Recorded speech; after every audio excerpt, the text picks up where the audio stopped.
Okay, hi everybody. We are here again with the 4-H's, and I'm here with Sandy Wiebe, and we are at Victoria Quay, at least at the far end of Victoria Quay, just not too far from where you live. Yeah, that's right. So welcome, and thanks for doing this with us. Always enjoy getting to know more about people. Yeah. So let's start with the first of the 4-H's, which is history. Okay. And a little bit about sort of what brought you here, and some of the places you've been, and the events. Oh, I've been around. Yeah. We moved here in '57 for work. So I was born in Edmonton, Alberta, and we came here because there was work here. And so this is basically where I grew up. Yeah. And I left when I was 18 to go into psych nursing over in Vancouver. Yeah. And did that for a few years. And then I ended up here, which was not a plan. I decided I would never move back to Port Alberni, ever. Yeah. Should never make those statements. And I was actually heading off to be a missionary or something in Africa. So I ended up here. I met my husband the day after I moved here, and that was it. And I've been here ever since. Wow, and he was from here? No, he was from Abbotsford, and had ultimately moved to Nanaimo he worked in a boys' school. Yeah. And then was called by the pastor that used to be at Aerosmith Baptist, Les Gertz. Yes. Would he consider moving here? So he moved here several years before I got here. Okay. Yeah. Good. Yeah. Yeah. So Wiebes I grew up in Abbotsford, so yes, I knew a lot of Wiebes, lots but of there Wiebes. were so many Wiebes, it's probably none of us. Not even the same ones. Yeah, none of us. There's no other Wiebes by our last name within this family. Right. There, so we're it. Yeah. Yeah. Good. A lot of pressure on my son. No doubt. Good. And you've been in Port Alberni?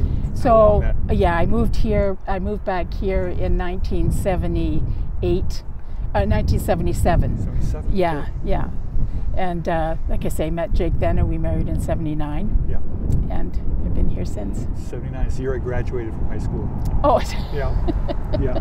Well, there's a huge difference in ages. So I was in grade 1 when he was in grade 12. I said that's just not a good picture to think about at that age. Some of those things that don't matter later on in life. But exactly. Yeah. At that point, big difference. Yes, that's right. Yeah. Good. Yeah. All right, so that's a little bit of history. So we'll shuffle a little bit. Okay. Find another location. Okay. And we will do heroes. Okie dokie. Okay, Sandy. So heroes. Heroes. This is a fun one. Who are the heroes in your life? Well, I would venture to say my parents were my first heroes. I was fortunate to grow up in a very stable home. We weren't a church family by any stretch of the imagination, but we really were a family who cared about people that struggled. And so I had that example in my dad so many times on the phone trying to help somebody who was having problems, or my mom making sure that things were going well in the neighborhood and checking in on people. Yeah. So that would be my first heroes. I would also want to say, actually, my brother that's just a year younger than me, I was the rebellious one in the family. That's hard to believe. So I was always the one in trouble, and he would come and let me know that my parents found out yet again what I had done, and sort of help pave the way.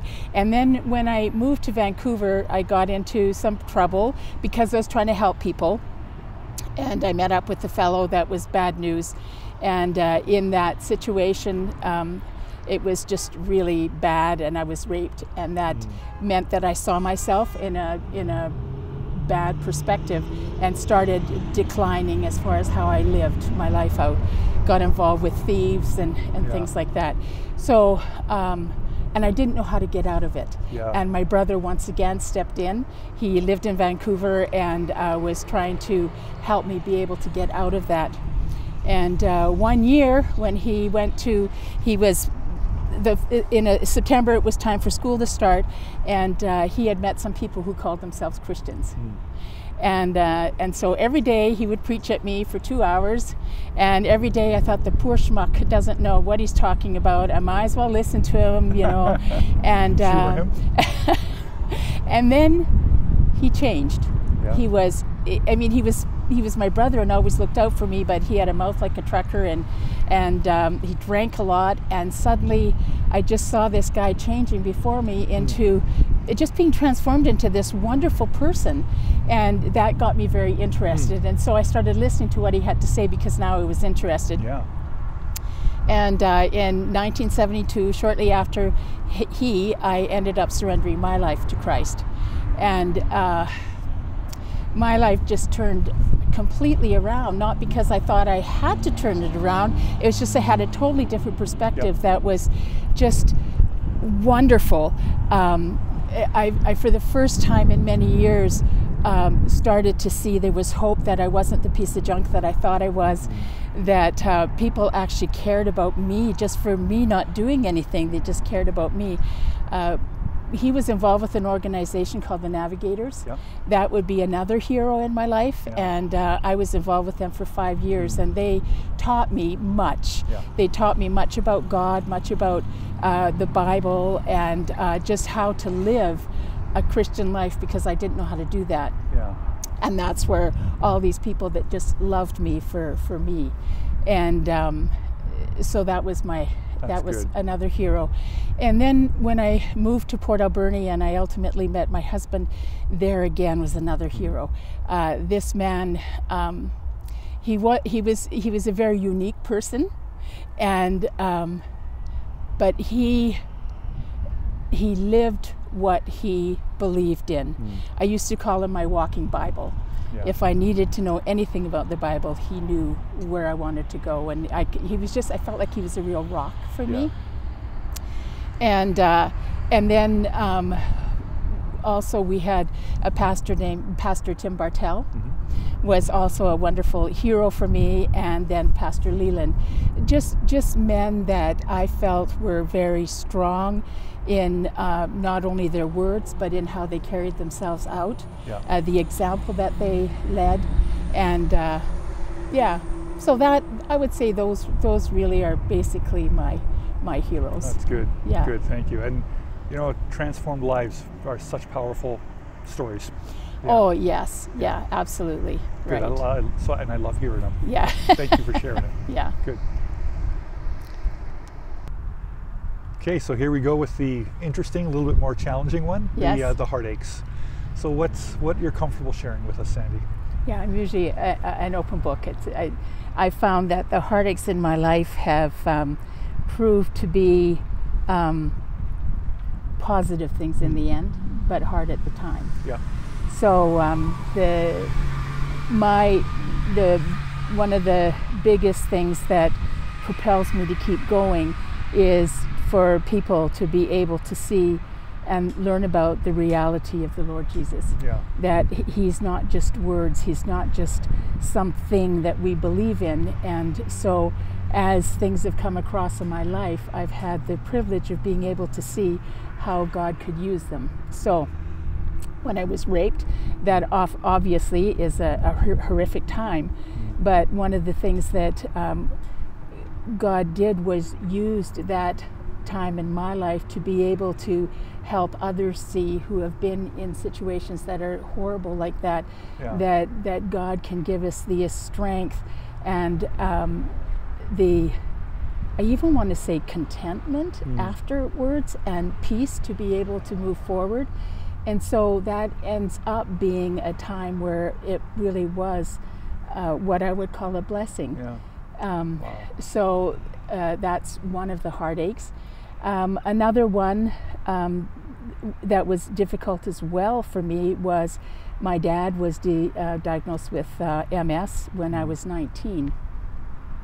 And so for our family, obviously, that was a real blow.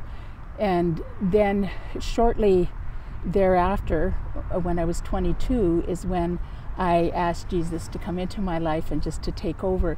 And my entire family followed suit, with my brother being the first one. Yeah. And so that helped us through that period of time that was so difficult for my dad and for all of us to see him declining. And I learned then throughout that, again, I go back to that peace and contentment, even though that was very difficult.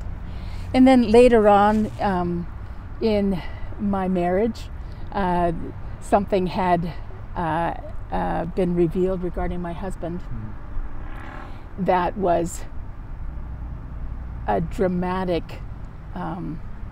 upheaval in my life. And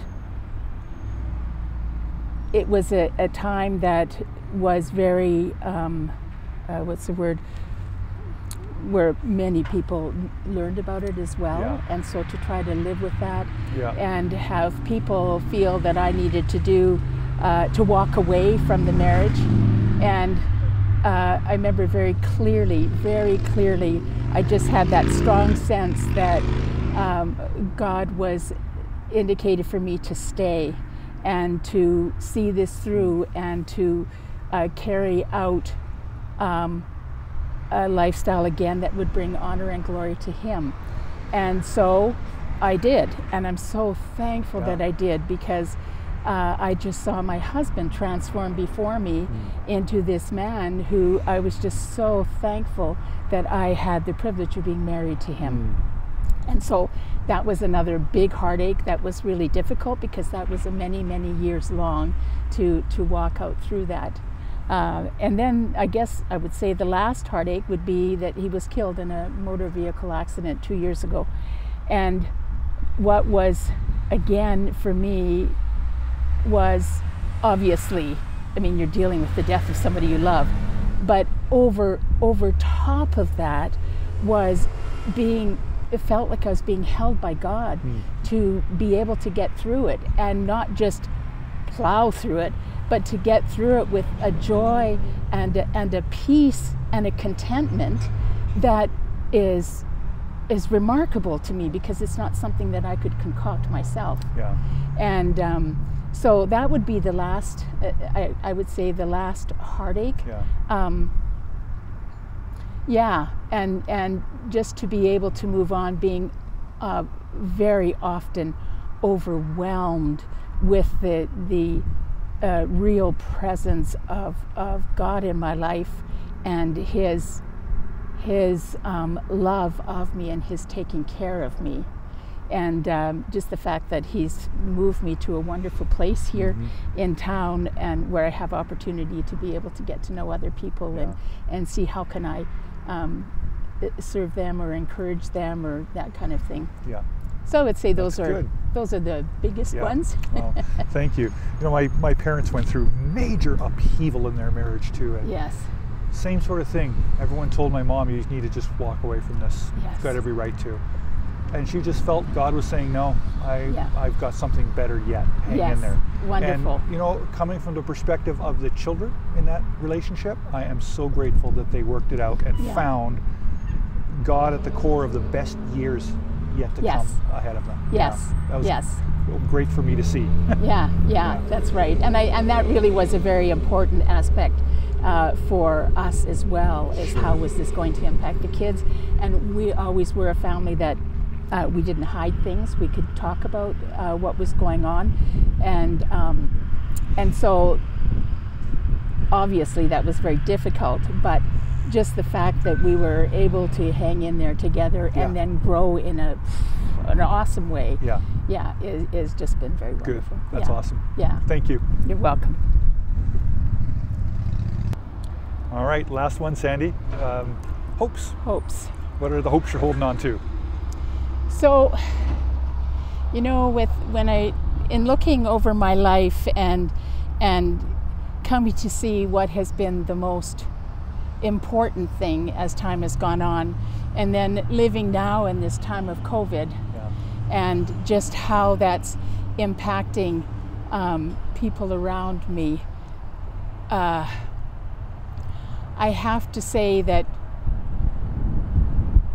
what I've come to see is having that reality of a relationship with God Himself, how that has been able to keep me, I want to say sane, but my friends would say I wasn't that sane. So keep me level, let's put it that way. And how I just haven't felt that I should be as rocky as what it looks like around me. And so I have to be able to say that that's because God has been my center, and He's the one that's kept me in that place. Therefore, my hope is that others would be able to see that, that be able to experience that for themselves. life right now is so turbulent and so uncertain that we just don't know in what direction it's going to take. And you know, we can't say it's going to be over tomorrow. It might be another year before things start to straighten around. And it just saddens me so much when I see people struggling so much and trying to grasp at anything to try to get a footing, when I really have been able to experience that footing is the Lord Jesus. So my hope is to be able to share that truth with everybody around me. My hope is to see Port Alberni be able to be a place where more and more people would be able to get to know that truth.